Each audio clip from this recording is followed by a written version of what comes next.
About selling your business and would like to know the best way to get the best price and find the right buyer. I'm going to go over real quickly a high-level view of a number of different aspects that you will benefit from if you give some consideration to well before putting your business on the market and putting it all together. So let's go with this on a high-level view, but if you have questions, you can reach out to us. This is Brian Stevens with Legacy Venture Group, but our website is BuyBizUSA, BuyBizUSA.com. So if you have questions, you want to reach out, you want to learn more information, you want to give some ideas, even some critiques and criticism, I'm up for all of that. Reach out. I love what I do, love our company, love the clients we work with, and I'd love to hear from you.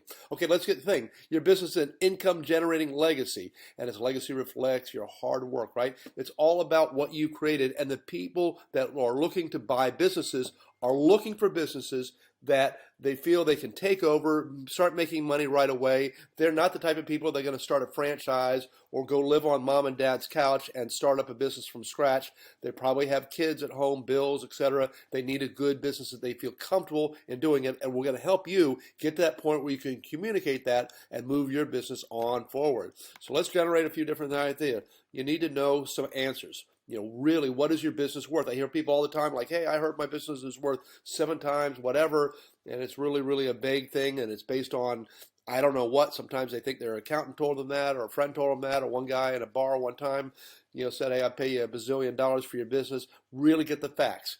Will my business be ready to sell when I am? There's things you can do that make your business more sellable. Keep in mind that a lot of times businesses go on the market, especially when people are trying to sell unprepared or at the last minute or forced into the situation, and they just don't sell. In fact, if you look on the internet, you can find all kinds of data that show anywhere between 70 and in Forbes magazine, there's an article that shows 90% of businesses that go on the market don't sell. So get prepared. That's what this is all about. And then you need to know how you can get the most for that business out there. No matter what you think it's worth, you got to get the market to agree, right?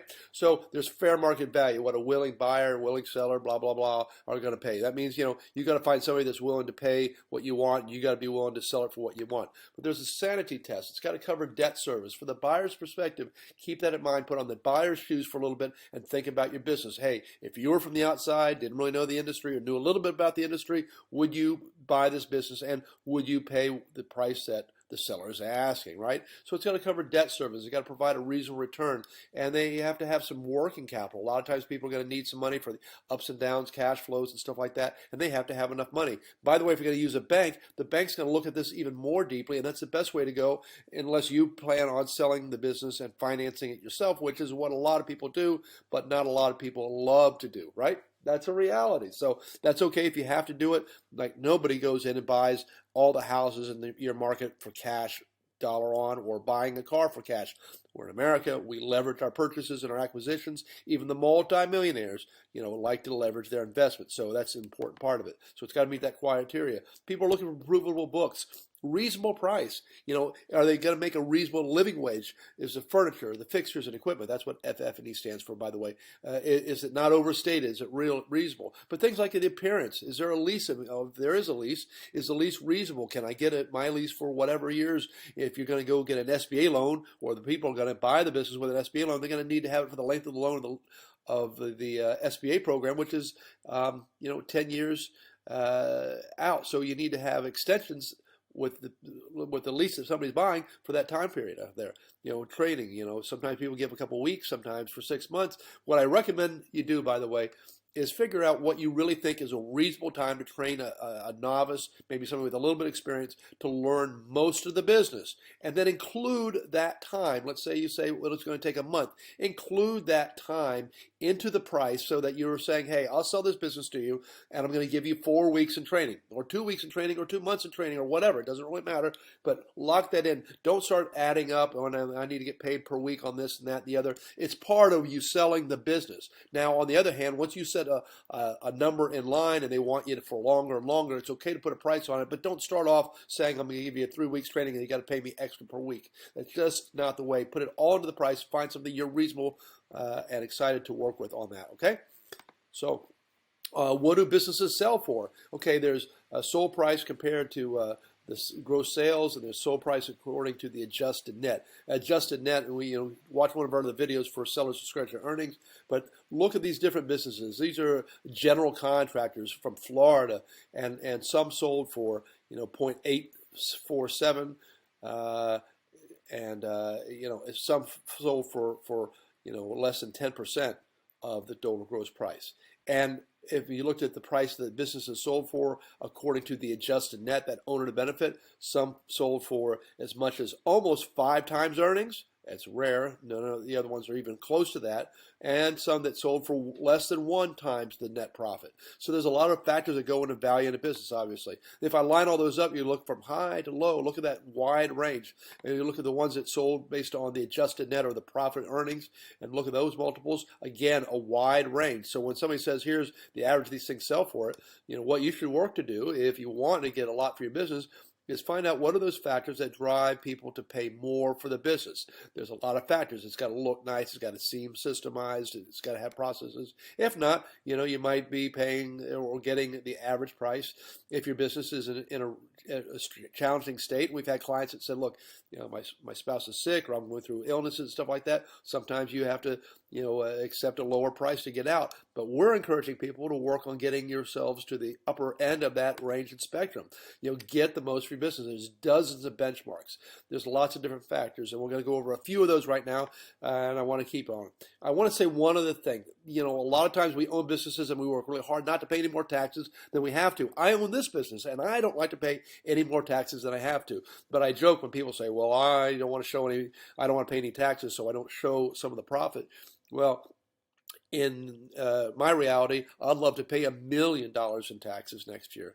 It means I'm making a lot of money. But the reality is, as you get close to selling a business, if you are one of those people that has some business and money that's not showing up on the bottom line for whatever reason, I'm not here to judge it whatsoever. I'm just giving you a perspective. Let's look at $1,000, and imagine it's $10,000 or $20,000 or $30,000. Doesn't matter. Apply this. Imagine you pay 40% tax bracket. No help for your CPA. It's terrible. And assume the business sells for 2.5 earnings.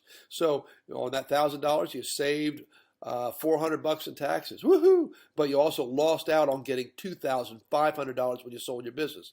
And you're probably not in the 40% tax bracket, first of all. But it doesn't really matter.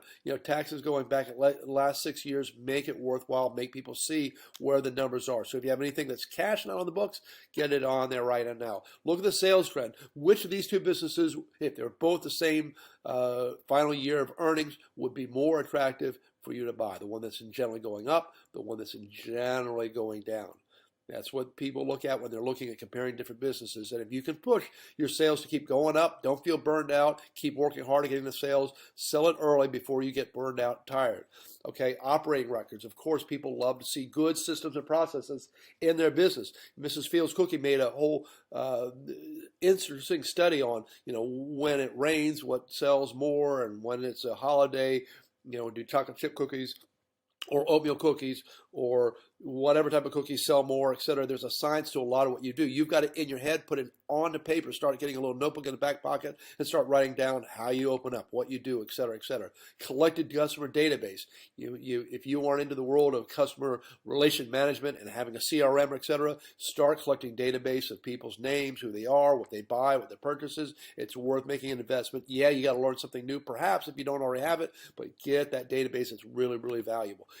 It's the brand and not the owner. Get people to fall in love with your company and not you, the owner. You're going to have to work on making sure that you are able to step back, or that you're able to pass the baton on well in your business and let the new people that are going to take over do well. So talk about the business. Say, hey, don't say, I've gotten these sales and I've done this and I've done that. Talk about your company. Say, hey, legacy, or whatever your company's name is, we worked hard to do this, we do that, and talk about it from the standpoint and start thinking of that standpoint as quick as you can out there. Key employee retention. Sometimes you got some key employees. The number one thing that I've seen consistently amongst people buying a business is getting totally scared to death that the employees are going to quit. Sometimes they even want to say, hey, I'll offer to buy your business, but I want to go talk to the employees, which you probably don't want them to do if they're not serious about it. But if you've got some really key employees, work on getting some sound tools to keep them around. You can work on programs that say, hey, over the next 6 months, we're going to start putting some money away, and then at the end of every year, we're going to give you a nice check back or a bonus if you stick around for the year, et cetera, and pass it on to the new person out there. Be prepared for the unexpected. I had a client years ago when I was with the oil company who got really, really, really sick. He actually had a heart attack, and he was out for 6 months. During that time, he didn't have any insurance or any programs or anything to keep him alive other than his business, his personal insurance issues, but his business failed as a result. His wife did not know how to keep the business going. Okay, so be prepared for the unexpected. Just realize that things happen when you don't want them to happen, right? That's what it is. Work on getting insurance, getting tools, have backup people, have cross-trained employees, etc. Start thinking about some of that in the background of your mind. Know where you stand. You should always have an idea of what your business is worth. Go get a valuation, and then you can have a company update the valuation on a regular annual basis and see if you're going in the right direction, okay? Or know what your business is really worth to begin with. You can reach out to us. We do valuations for a very affordable price compared to some of the big companies. You can go out to big companies like Gulf Coast Financial. What you don't want to do is go to some friend in the around the corner and they write something on the back of a piece of paper or a half of a page of an Excel spreadsheet and showing some sort of yada yada garbage. Really look at comparables, details, add backs, adjustments, etc. Position for the future. If you can start thinking about, hey, this business could do better if we do whatever, one of the things that makes people roll their eyes back when they're looking at buying a business going, well, we could be a lot more profitable if we just did X, Y, and Z. If you've got a list of stuff like that, start implementing some of them. It's not good enough to say, yeah, but I'm old, I'm worn out, I'm tired. Start implying or start importing some of those good ideas. Make a list of all the things you want to do, but show that you're working towards improving your business and make it relevant for the future. People are buying it based on the future. Stand in the shoes of the investor. It's a golden rule, trying to objectively and critically think as if you were outside looking to buy. Would you buy this business? I asked that question at the very beginning of this series, and I'm reminding you again, that's really, really important. Impressions mean a lot, so freshen your look. Keep it up. You've got to repaint some stuff out there, put new employees' uniforms on, declutter your desk, freshen the plants out in the front of your business. I just went to a restaurant yesterday. I always laugh about this, and sure enough, great restaurant. They got these big, beautiful planters with these dead plants wilted over and dying in the front. What does that say? Get rid of the planters if you can't keep planters up, but make the place look good. Don't give people an impression to think that you're not organized and systemized, okay?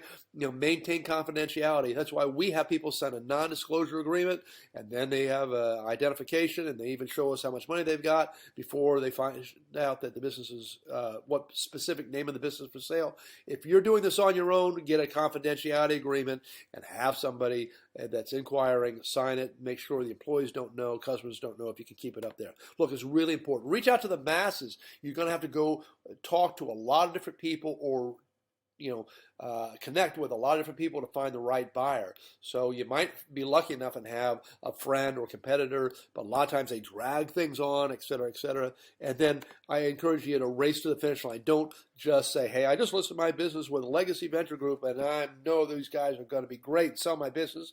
Usually we do. Not always do we, or not always does it happen as quickly as people want, no matter what brokerage your firm. So continue to race to the finish. Don't start saying, I'm going to cut back this, I'm going to close hours, I'm going to shut on Mondays and Tuesdays, I'm going to cut back my staff. Race to the finish line, all the way to the very end of the finishing line, and be patient. It can take weeks. It can take over a year. The average business in general takes about 9 months.